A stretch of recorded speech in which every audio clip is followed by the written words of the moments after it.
camioneta negra nos lo llevamos. Llévensela para la camioneta. Yo no me voy, porque se la llevan, no. Ciérreme la puerta. No, yo no me voy, llévame, por favor.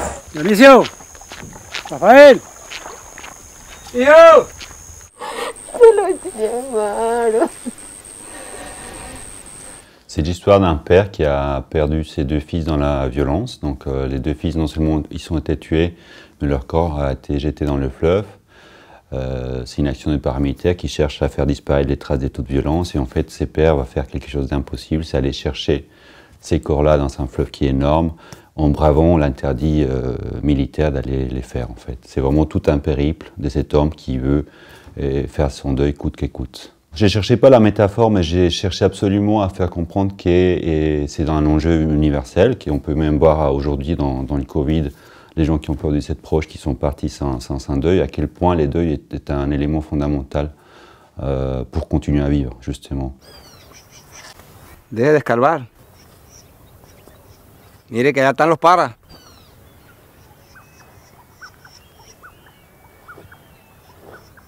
Y usted también lo puede matar. Moi, ce que je voulais vraiment mettre en avant, c'était cette image de pouvoir. La plupart sont des jeunes, adolescents même. Et donc, dès qu'on donne une arme à un jeune adolescent, bah, il devient autre chose. Et ce pouvoir-là, il n'est pas dans la vie réelle, mais tout d'un coup, il l'a.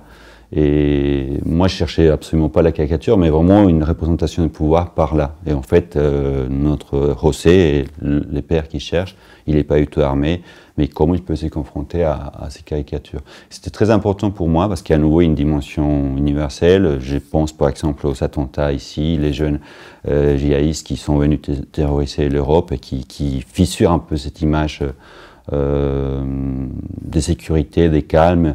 Mais comment on peut faire face à ça? Donc on devient brutal dès qu'on a une arme. Et pour moi, c'était fondamental cette dimension-là. Vraiment pas dire ils sont méchants par nature, non, ils sont méchants parce que tout d'un coup, il a une structure très organisée qui les met une arme pour que ça marche vers un sens très, très ciblé. Si traen ojos, que no me vean.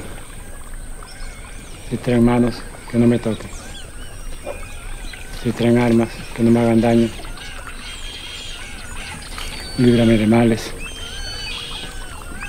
y de Satanás. En fait, pour moi, c'était Tantas Almas, c'est la suite un peu de Los Abrazos del Rio, les trains du fleuve. Donc c'est un film documentaire, un fresque qui parcourt plein de personnages et tout le fleuve. Et moi, il me manquait une dimension fondamentale, c'est une dimension affective, donc suivre un personnage. Donc c'est vraiment une proposition fictionnelle qui s'est nourrie énormément de la réalité. Donc c'est pas j'ai pas tourné en documentaire, mais les comédiens, c'est des comédiens non professionnels dans des zones qui ont souffert de ces violences-là. Et c'était vraiment essayer de chercher au plus loin la sensation de la perte et la sensation aussi de comment on peut reconstruire malgré cette perte-là. Donc pour moi, c'était une donnée importante que le cinéma permet de travailler et savoir. C'était pas quelque chose que j'avais de très clair à la base, mais c'est quelque chose dont j'ai voulu un peu continuer. J'ai senti qu'il y a une dimension qui manquait dans le documentaire et qu'il fallait absolument essayer de la chercher en fiction. Je me suis jamais considéré documentariste ou fictionnaliste, je sais pas, mais j'essaie de faire du cinéma. Et pour moi, c'est très important de garder ça. C'est deux possibilités différentes. Et il y a des sujets où je vois des films de fiction qui devraient être plutôt documentaires, où les réalisateurs devraient un peu baisser de son piédestal pour se confronter à la réalité.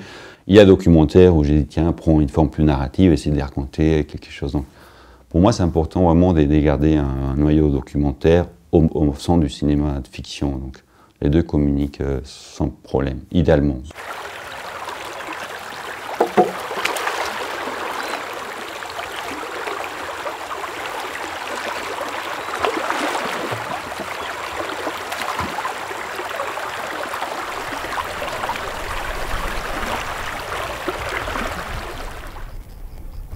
Ese muchacho que yo quiero tanto, sé que yo te amo.